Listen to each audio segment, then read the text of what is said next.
Mesdames, Messieurs, il est exactement 19h45. Merci de rester fidèles au programme de ITV. C'est parti pour la principale édition du soir. Dans l'actualité ce soir, coronavirus, possible retour du couvre-feu et de l'état d'urgence si et seulement si la courbe ascendante des cas d'infection à Covid-19 ne fléchit pas. Une assurance du chef de l'État, Macky Sall, qui réitère son appel à la vigilance face à cette recrudescence des cas de contamination. Les meilleurs élèves en sciences primées, la cérémonie de la 10e édition de remise de récompense a vécu ce matin. Au total, 32 lauréats ont reçu leur distinction des mains du ministre de l'Éducation nationale. Mamadou Talla a saisi l'occasion pour condamner l'acte de vandalisme qui a sévi dans certains établissements scolaires. Vous l'entendrez dans ce journal. Et puis au Gabon, à l'instar de la Oumma islamique, les préparatifs de l'Eid el-Kébir vont bon train sur place. Qui dit Eid el-Kébir parle de moutons, l'on s'intéresse au marché du bétail, le sujet de la rubrique Fenêtre d'Afrique de ce soir. Et nous serons avec Aziz Adewali Djondi dans cette édition. Voilà pour les titres. Le développement, c'est juste après ceci.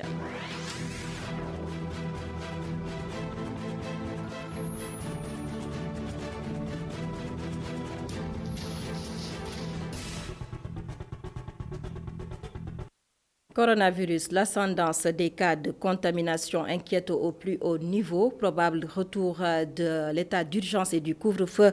Le chef de l'État, Macky Sall, réitère son appel à la vigilance. Le président de la République a également invité les Sénégalais à plus de conscience de la vitesse de contagion du variant Delta. Le président de la République, Macky Sall, que je vous propose d'écouter au micro de Omar Khan.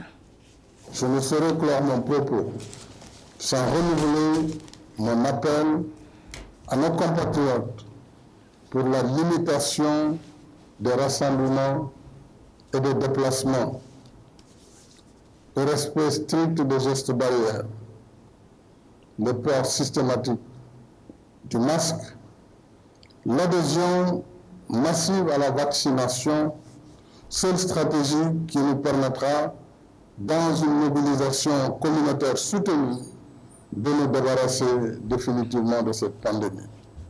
En ce moment, on laisse l'activité se dérouler puisqu'on connaît les conséquences de l'arrêt des activités sur nous, sur l'économie.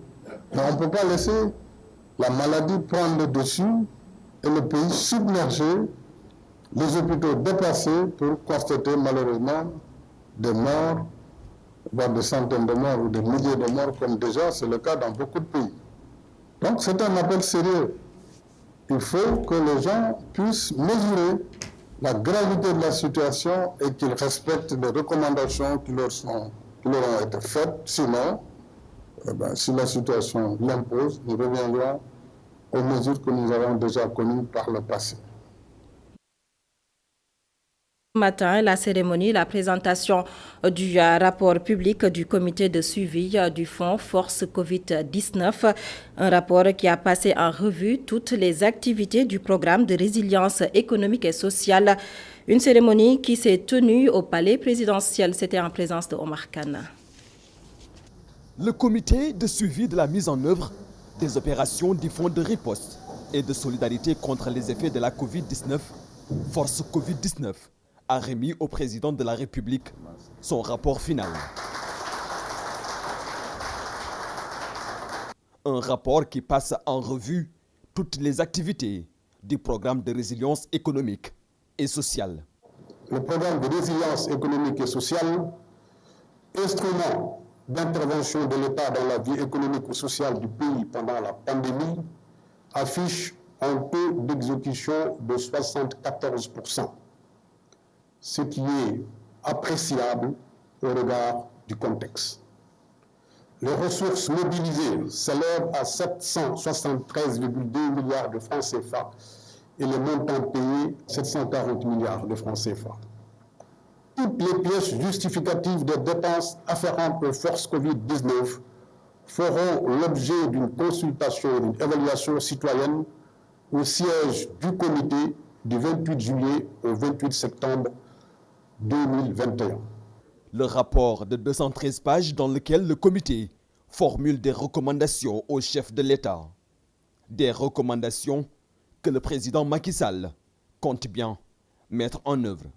Ces recommandations feront l'objet d'un examen diligent des suites appropriées leur seront apportées. J'invite ainsi le ministre secrétaire général de la présidence de la République à mettre en œuvre, en relation avec chaque membre du gouvernement concerné, les directives présidentielles spécifiques issues des recommandations du présent rapport. Un compte-rendu régulier de leur mise en œuvre sera effectué en Conseil des ministres. Un rapport exhaustif qui pourra servir dans une crise similaire, surtout que le Sénégal est distingué comme deuxième pays au monde dans la gestion de la crise du coronavirus pendant la première vague. Omar Khan, face à l'augmentation des nouvelles infections, une autre cérémonie s'est tenue, c'était hier jeudi, une occasion pour présenter les enjeux et les perspectives du télétravail. Le Conseil national du patronat est revenu sur les avantages et les inconvénients du travail à distance, nous dit Ami Diouf. La pandémie du coronavirus a engendré une crise socio-économique à l'échelle mondiale, ce qui est à l'origine de conséquences majeures dans la gouvernance d'entreprise. C'est dans ce contexte que le Conseil national du patronat du Sénégal a jugé nécessaire de réaliser une réflexion sur le cadre réglementaire et juridique du télétravail.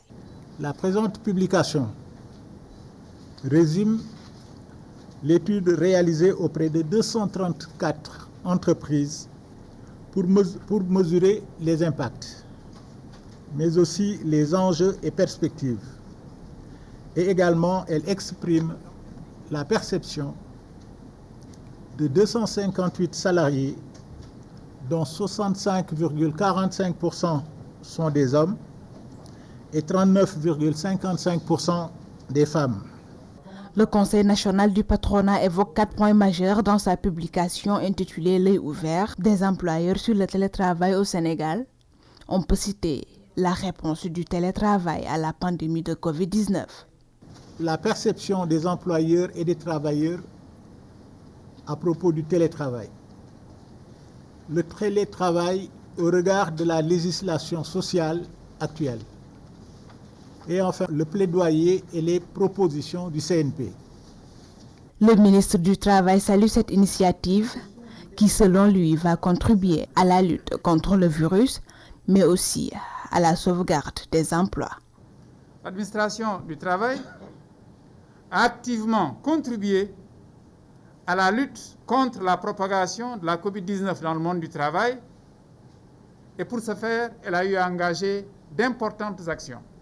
Contribuer au renforcement de la résilience des entreprises, protéger autant que possible les emplois. Le contrôle du temps de travail, les conditions de télétravail à domicile et les problèmes de connexion avec l'entreprise sont entre autres les difficultés exprimées par les salariés dans le cadre de leur expérience de télétravail au Sénégal. Ami Diouf, le travail à distance parmi les mesures pour lutter la propagation contre la pandémie à Covid-19 et concernant la vaccination, les personnes vivant avec un handicap réclament une place prépondérante dans la campagne. Famaka, secrétaire générale du comité des femmes leaders vivant avec un handicap, que je vous propose d'écouter au micro de Momodou Lamine Fatija. Nous faisons partie de la population à part entière. On ne doit pas nous laisser en rade. Je pense que les personnes handicapées elles sont interpellées au premier chef parce que ce sont des personnes à risque et des personnes exposées. Parce que la plupart d'entre elles sont dans la rue pratiquement toute la journée en train de manger. Et cela peut vraiment propager la maladie. C'est pour cela que c'est des personnes qu'on devait prendre en compte. On devait même les prioriser, surtout sur les vaccins. Et puis un plan stratégique a été élaboré pour rendre plus efficaces les interventions des personnes vivant avec un handicap. À cette occasion, des membres de la Fédération des associations de personnes vivant avec un handicap ont subi une formation. En ce sens, le compte-rendu est signé Momodou Lamine Fatija. Une transition générationnelle pour assurer une bonne relève, afin d'avoir une meilleure prise en charge à moyen et long terme des préoccupations des femmes, des jeunes filles et garçons à mobilité réduite. L'objectif est d'assurer leur intégration socio-économique. Créer une section jeunes filles et garçons l'année dernière, c'était lors de la première année. Et nous continuons toujours de travailler avec cette section. Aujourd'hui, nous allons les accompagner pour l'élaboration d'un plan stratégique pour les jeunes filles et garçons qui sont dans le comité. Ce sera un plan pour 3 ans. Nous n'avons que nos jeunes. Demain, ce sera les jeunes qui vont remplacer actuellement les aînés qui sont là. Donc, notre devoir est de les soutenir, de les accompagner et les préparer pour un avenir futur. Pour accepter de prendre la relève, les jeunes leaders en mobilité réduite veulent mettre en place un plan stratégique pour rendre plus efficaces leurs actions. Nous avons besoin de plaidoyer, de sensibilisation. On veut être dans le plaidoyer, la sensibilisation, parce qu'il y a beaucoup de personnes qui veulent quelque chose alors qu'elles ne savent pas où aller. On va travailler sur l'employabilité des jeunes handicapés. Le plan stratégique peut nous servir de nous projeter vers des résultats qui auparavant freinaient les personnes handicapées.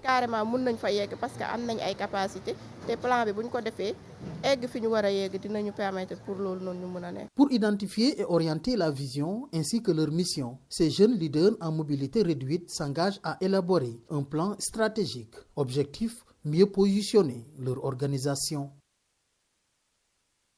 Mamadou Lamine Fati, et nous changeons de registre pour parler de la campagne agricole 2021. Le ministre de l'Agriculture et de l'Équipement rural rassure les producteurs. Selon Moussa Baldé, plus de 70 000 tonnes de graines d'arachide ont été distribuées et la distribution des semences est en sa phase finale. Le ministre de l'Agriculture, Moussa Baldé, était l'invité ce matin de Alassane Samba Diop dans la matinale de Iradio. Je vous propose de l'écouter au micro de Sophia Ba.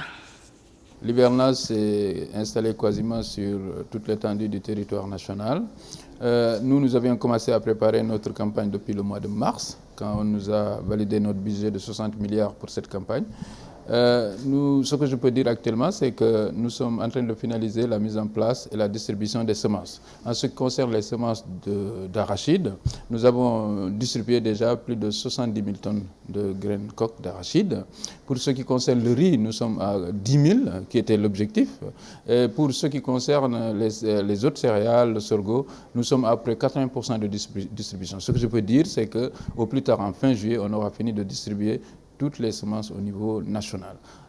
Maintenant aussi, nous avons entamé la distribution des engrais. Il y avait un petit retard sur la distribution, mais nous avons rencontré les ICS cette semaine et je pense qu'avec les nouvelles mesures qui ont été prises, la distribution des engrais aussi va connaître une évolution positive. En tout cas, du côté du ministère de l'Agriculture, la campagne agricole se présente bien et nous espérons juste qu'on aura un hivernage aussi généreux que l'année dernière. On a eu une première vague de Covid qui était plus concentrée dans les grandes zones urbaines, sur l'axe Dakar-Touba. Nous avons eu une deuxième vague qui s'est un peu plus éparpillée. Nous avons maintenant une troisième vague. Nous espérons qu'elle épargnera encore le monde rural. Je dis que le monde rural, peut-être le profil de cette pandémie ne touche pas trop le monde rural parce que le monde rural est plus aéré, il y a moins de concentration humaine, il y a moins de transport de masse, il y a presque une distanciation naturelle qui se fait là-bas et j'espère que ça va continuer et que les paysans ils vont se confiner aux champs et qu'on aura une très belle production. À l'instant, le ministre de l'Agriculture, je vous l'annonçais dans les titres, les lauréats de la 10e édition Miss Mathématiques et Miss Sciences ont été récompensés ce matin par le ministre de l'Éducation nationale.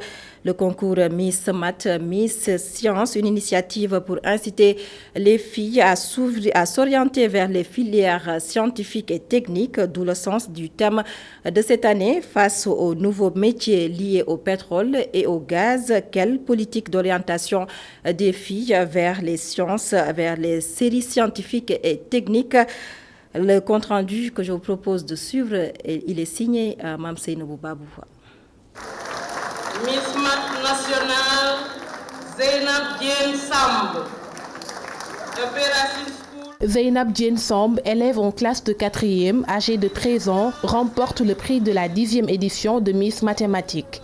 Elle exprime ses émotions et rend un hommage à ses encadreurs et à ses proches. Même son de cloche du côté de Issa Bintasek, Miss Science. La joie et le bonheur se lisent sur leur visage. Je suis vraiment très heureuse d'avoir gagné ce concours parce qu'il y avait vraiment beaucoup de Miss et c'était pas évident. Donc je suis très heureuse d'avoir gagné. Juste de la joie et surtout je rends vraiment grâce à Dieu parce que si j'en suis arrivée à ce point, c'est grâce à vraiment Allah, subhanahu wa ta'ala. En croire le ministre de l'Éducation nationale Mamadou Talla, le Sénégal est donné en exemple grâce à ce concept. Le concept Miss Mathématiques, Miss Sciences est tellement accepté dans la sous-région, au niveau de l'UEMOA, au niveau de la CEDEAO, au niveau de la Confémen et de l'UNESCO, notre modèle est donné en exemple. Il y a beaucoup de pays qui veulent s'inspirer de nous. Ça nous a permis de maintenir les filles. Ça nous a permis de stimuler également. Et ça nous a permis de faire tout pour que ces filles ne désertent pas les matières scientifiques. Marraine de cet événement, le ministre Sophie Gladima lance un message à tous les Sénégalais pour plus de femmes dans les filières scientifiques. Nous poussons les parents à laisser les filles, mais également c'est un appel qu'on lance aux hommes pour pouvoir les accompagner parce que la vie de couple, c'est à deux, ensemble qu'ils puissent tenir la famille, les aider à pouvoir faire leur travail de scientifique, leur travail de chercheur, mais également leur permettre de s'épanouir dans ça. Alors, étudions les maths et les sciences pour développer la pensée créatrice et redresser le dos pour tous les Sénégal. Le concours Miss Mathématiques, Miss Sciences en est à sa 10e édition. Il figure désormais dans le calendrier général des examens et concours du Sénégal. Une tradition basée sur une émulation saine entre les filles.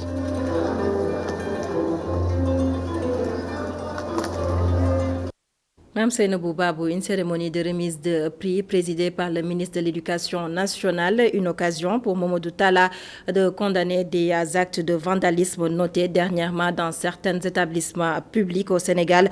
Le ministre de l'Éducation nationale interpelle ainsi parents et enseignants. Mamadou Talla, que nous écoutons.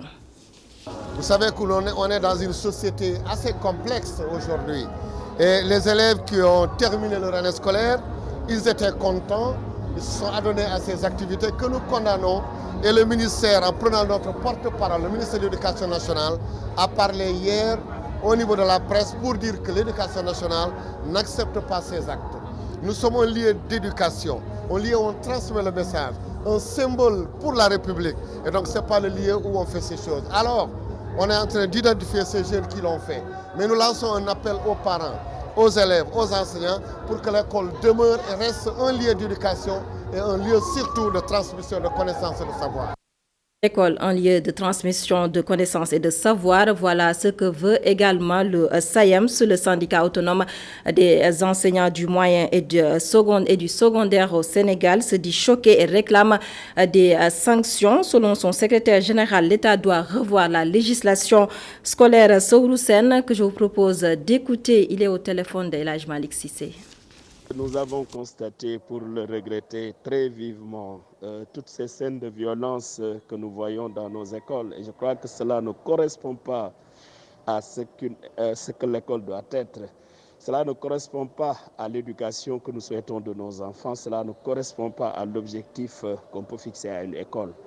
C'est la raison pour laquelle je crois que autant les parents d'élèves doivent prendre leurs responsabilités, autant aussi le gouvernement du Sénégal doit revoir la législation scolaire pour que vraiment qu'on prenne des textes qui permettent à ce que, à chaque fois que de besoin, mais que les sanctions tombent. Et je crois que ça, on n'a plus le choix. Il va falloir aller très rapidement vers une législation très corsée qui remet tout le monde à l'ordre, sinon vraiment c'est la catastrophe. En tout cas, c'est notre point de vue et je crois que c'est un point de vue partagé aujourd'hui par tous les acteurs de l'éducation. Il faut que des sanctions tombent parce que l'école ne peut pas être un lieu de violence. Ce n'est pas possible. Et puis une note de sport dans cette session d'information avec le Stade de Mbour qui risque la relégation en Ligue 2 si l'équipe ne gagne pas son match contre celle de Gorée demain samedi. Et on parle bien sûr de football. El Hadj Gorgui Wade, président du Stade de Mbour, est avec Mountaga Kana. La première et la deuxième division, c'est des équipes de football professionnelles. Quand on veut aller loin, quand on fait quelque chose et qu'on a une perspective et une prospective, on ne peut pas se focaliser sur le fait. Si nous tombons, nous nous relèverons. C'est le plus important. Nous sommes psychologiquement prêts. Si le Stade de Mbour devait descendre en deuxième division, à l'assumer et à essayer de remonter. Maintenant, nous sommes dans une position où si nous gagnons notre match, nous allons être maintenus. Nous ferons tout comme nous avons fait tous les autres matchs. Le match d'hier, on était prêts et on croyait qu'on allait gagner. On n'a pas fait. Parce que c'est le sport. On ne peut pas aller au terrain et dire que chaque fois je gagne. Il y a d'autres équipes qui sont dans des situations. Avant nous, il y a d'autres équipes qui sont descendues. Il y a d'autres équipes qui étaient dans ces situations. Je veux que les gens sachent que nous gardons la bonne attitude. Nous essayons de gagner pour rester en première division. Mais ce n'est pas une fin en soi parce que nous servons le sport. Nous ne servons pas une division.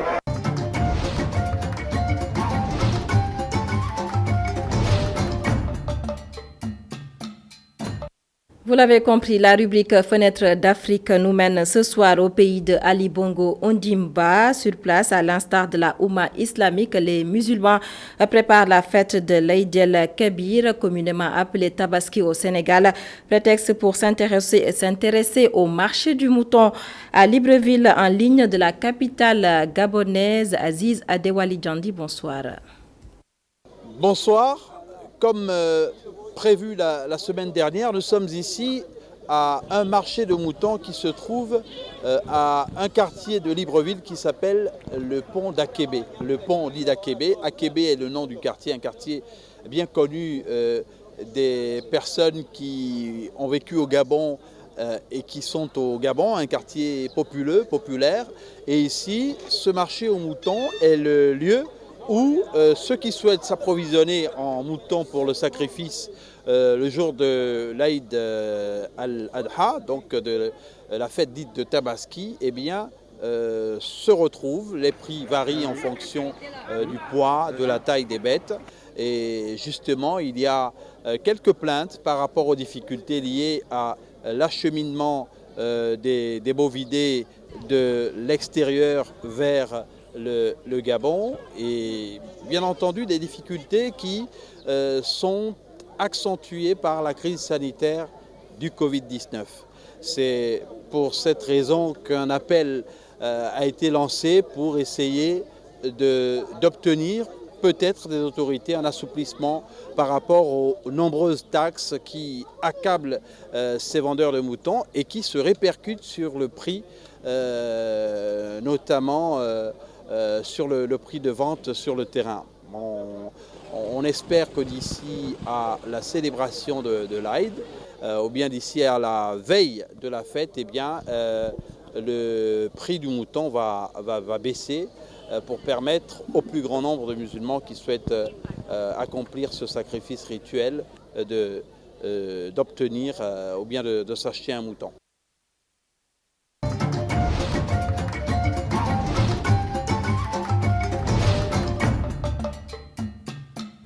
La fête de la Tabaski qui sera célébrée dans moins d'une semaine. Et voilà, c'est la fin de cette session d'information. Merci de nous avoir suivis. Passez d'excellents moments en compagnie de nos programmes sur ITV.